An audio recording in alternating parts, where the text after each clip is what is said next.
الرحمن الرحيم. والله إيه يا ماما؟ برد.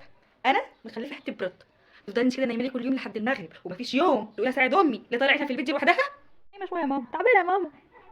تعبانه ثم الله تعبانه من ايه يا اختي؟ ده انت قاعده في البيت لا شغله ولا مشغله يا امك. مش كنت في الكلية طول النهار وصايمة؟ تعبانة يا ماما، مرهقة. كليه يا بيت ها يا بيت؟ انتوا بتحبوا وسط الناس احنا نستعبط. بعدين ما انا عارفه انت بتزوغي من المحاضرات انت والشله الفاشله بتاعتك. يا فاشله يا فاشله. إيه ده؟ لا قومي يا بنت تسلا ترد عليا المغرب هيدا يا بنت الموكوسه. خلاص والله حاضر، قلت والله خلاص. ما ترديش عليا هديكي بالشبشب على دماغك. حاضر حاضر حاضر. وما تقوليش حاضر وتطنشي وترجعي تنامي. حاضر والله. والباب ده ما يتقفلش تاني ما يتقفلش فاهمه ولا لا؟ إيه ده؟ لا. خلاص ايه يا عاقه. حاضر يا ماما حاضر. بنت عاقه. عايزة إيه؟